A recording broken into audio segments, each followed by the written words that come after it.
will move these cars around. It's still Flater along with the 16. Live look-in time for our folks watching on Facebook.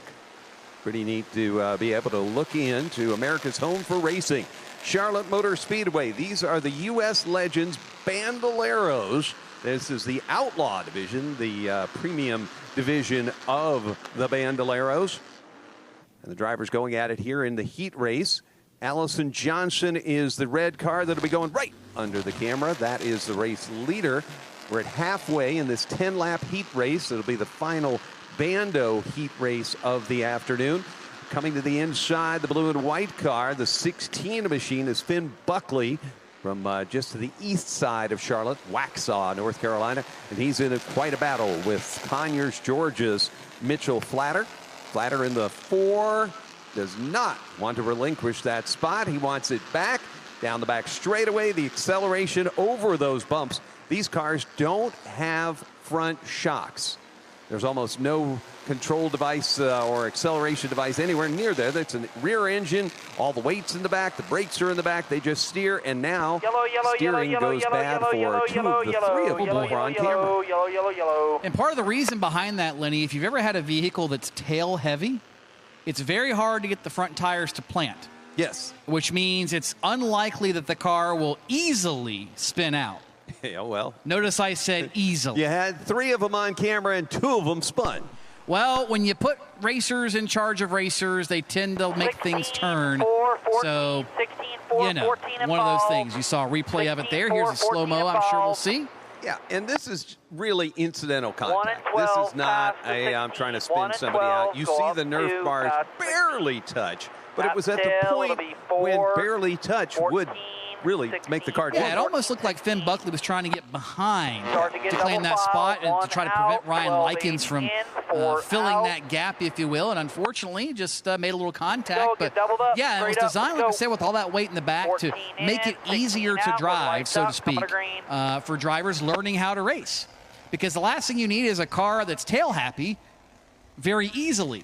And of course, every crew chief, dad, parent, and every competitor in the garage has figured out how to make them turn. So we do see them spin out, but it's not by design that they easily turn to help you learn the basics of racing. And it's a lot easier, just like the Italian driver's ed, to drive a car with the front end disconnected than it is the back end disconnected. Right now, Allison Johnson's got everything connected. She is the red and white and gold 15. Cole Gumestad from Mooresville, the white car in the outside, and he's got a whole lot of Nerf bar being pushed towards his race car by the 4 of Mitchell Flatter. Gumestad in the 1 goes to the outside. New car in the mix, Jay Hemingway from Wake Forest, the 12, the blue and white 12. He's in 3rd. Johnson with 2 laps to go as she enters corner number 1. Whoa! Hang on to it. Saw that one coming about a corner away. Holy cow. Jay Hemingway, as we stay green for the moment.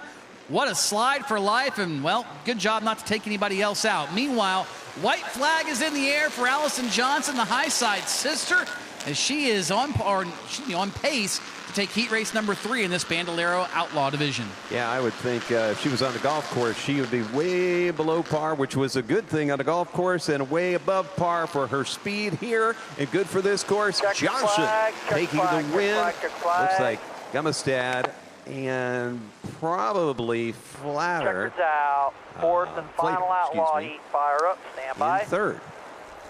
So we got a single Legends set of cars. Oh. Yeah, one more outlaw, Lenny. There's 4. Yes, there is. There's yes, 4. There is. Jaden Johnson. Roll from off. where? Fire up. Roll off. Oconomowoc, Wisconsin. He says it's so good. Why would I try? Brian Runstrom in the 88. Lizzie Impellizzeri from Norton, Ohio, inside of row number 2. Bobby Mayers in 3. Josh Shine in row number 3. And Keaton Harbison from Las Vegas will be the half dozen cars on the track. Will be green flag. Get that orange stripe. Now, if you're unfamiliar with how this whole point thing works, not just today, Lenny, with the starting lineup, but the national points, your best 18 regular finishes count towards your points, plus your best national qualifier, plus nationals. So this race sort of in a way is the tiebreaker if there's a tiebreaker. And Allison Johnson, who we saw in the last heat, enters this race with 1,879 points. So 21 points shy of a perfect season. TJ Moon, Emma Britt, all within striking distance. Penn Sauter also in striking distance. Same with Jaden Johnson in the 8 car, who'll start pole in this one. And Brian Runstorm, Brian Jr.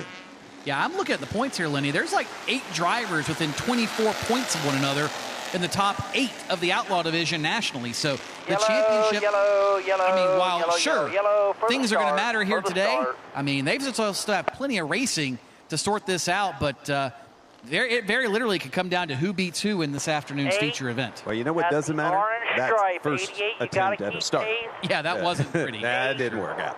The orange stripe, 88, keep pace, we're lights out. Old Kyle McGowan up sharp on his heels today. Between him and Bubbles Bronson, the keen eye above this place. He was putting the fear in him in the driver's meeting. I mean, it was, pounding on the gavel, everything. Was there gnashing of teeth? There was, as Steve Post would say. Brian Runstorm on the outside, Jaden Johnson on the inside, Lizzie Impellizzeri inside of row number 2. By the way, if you're watching on social media, tell us where you're watching from. Who you're cheering for. We're on various Facebook pages, on YouTube. I think we're on Twitch somewhere too. Give us a shout out. Let us know who's watching, where you're watching from, who you're cheering for. As this race is green, that looked a little better. And Jaden Johnson very quickly, again, out to the point. Yeah, I think Jaden Johnson in the 8 car right now feeling good because he's not closing the door on that 88. That is Rundstrom. And Brian Jr. there in second. Had the wheels down on that synthetic turf. Here's a battle back behind him, the 6 car. Bobby Mayers. That's the Keen Parts, CorvetteParts.net, number 6. And the 28 of Joshua Shine. Their battle has actually waved them up towards Lily Impellizzeri, going after her for one of the podium spots. Yeah, and it's been a good season for Lily. I mean, I don't want to throw the announcer's curse because we've seen that enough today, but she has steadily improved all year long from the time we've seen her at Winter Nationals, the Spring Series, and she's been doing this for a couple of years. You know, we're on Facebook. Why the cow thing for her? Go look up Night Night Cow on Amazon. Nite cow. Go look it up on Amazon. They'll tell you everything you need to know. Get the book. It's pretty cool. Great family out of Ohio, but really they have something to be proud of. Her improvement over the last couple of seasons and this year in particular. I mean, she's running 3rd and she qualified in the top half of the field in Bandolero Nationals, the best Bando racers in the country.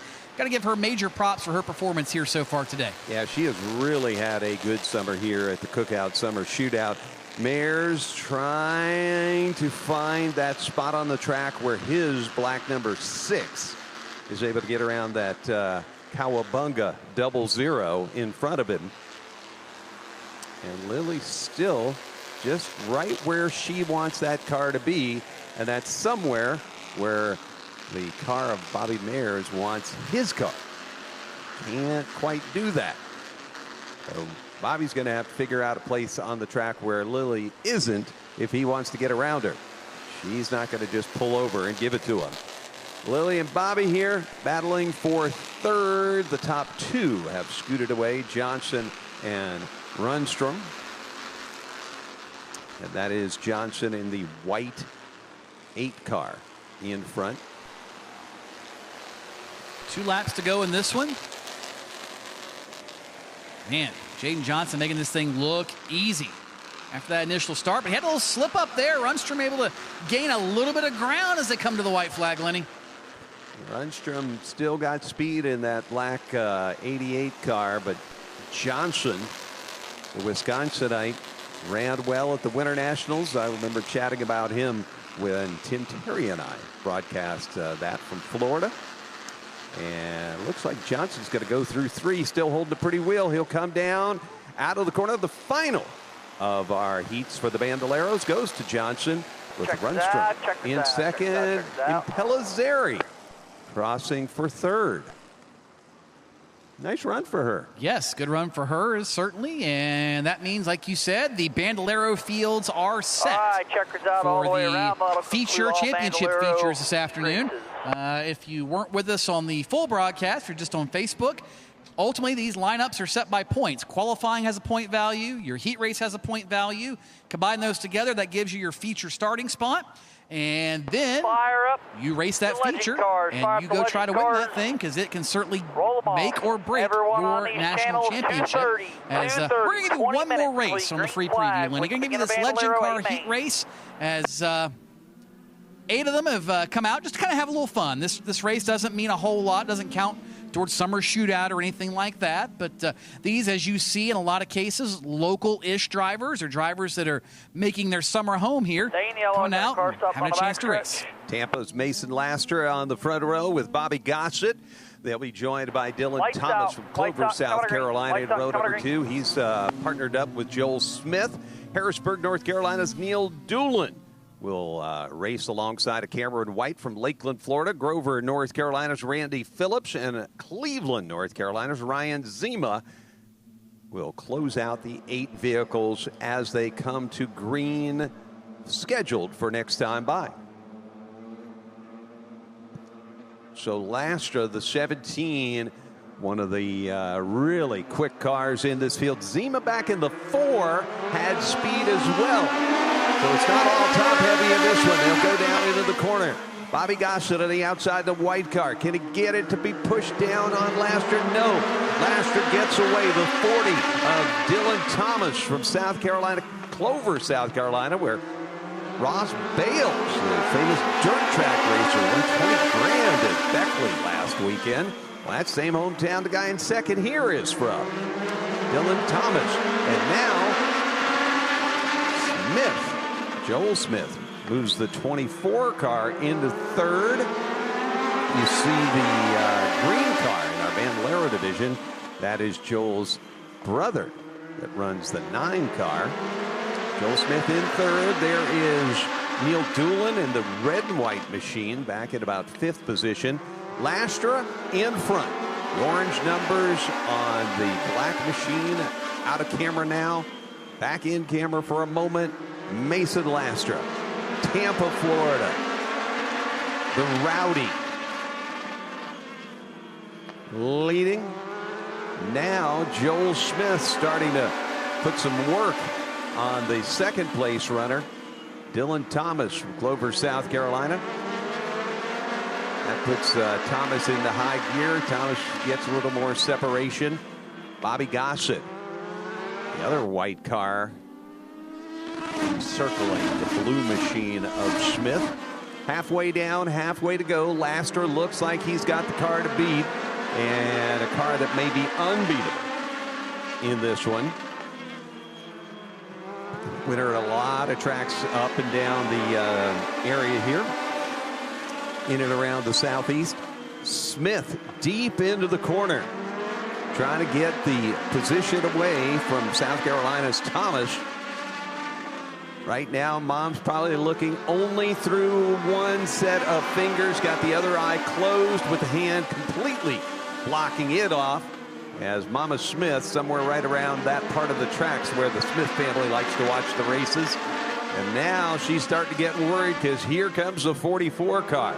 The 44, Bobby Gossett is pressuring Joel Smith. 3 laps, 2 laps to go. 2 laps to go. Mason Lastra is your leader. The 40 behind him, Dylan Thomas. Lastra, all he's got to do is get about a quarter mile or so more, and it will be all him. He's on his final lap. He's being chased by Dylan Thomas. Thomas has been nowhere near able to catch him. And behind Thomas, Joel Smith. Mason Lastra really dominating this one. He gets the checkers. Then it is Thomas and Joel Smith, your top 3. Checkers out, checkers out. Nice, clean, and easy run for these legends. That will put us into feature time for the 4 divisions. 4 more races coming up. Much longer multi-lap events. So whether they are fast early may not matter compared to being fast late. Absolutely, Lenny. Well, the good news is we're done with prelims. That means features are up next, and they anticipate those starting at 2:30 p.m. Eastern Time. So that gives us about 15 minutes to stretch our legs, to rest our pipes, so to speak, so we don't have to blow all this hot air for a little, the entire time. We can at least cool it down with some ice-cold Dasani water here at Charlotte Motor Speedway. But if you're watching on social media, that'll do it for our free preview. And you can see us all on the flip side there on uslegendcars.tv. So we encourage you to, if you're not a subscriber, check it out and head on over. Feature events still to come for the beginners, the bandits, the outlaws, and, of course, even the legend cars. National Championships on the line here this afternoon. Until then, we'll see you on the flip side here from Charlotte.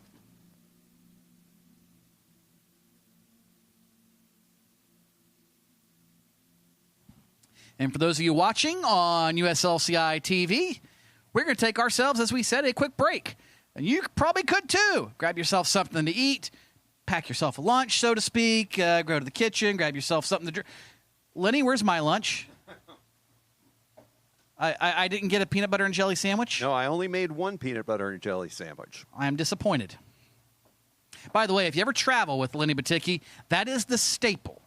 You'll go anywhere. It doesn't matter where you're at. It doesn't matter if you're in, like, the foodie capital of the world. First trip for Lenny. Okay, we got to go to the store. I need to get some bread, some peanut butter, and some jelly. And that's pretty much how it works out. That would be raspberry jelly as well. I say I didn't smell grape. I smelled something different. No, we went raspberry. Oh, wow. But it's still jelly, no less. No, fair enough. So in any case,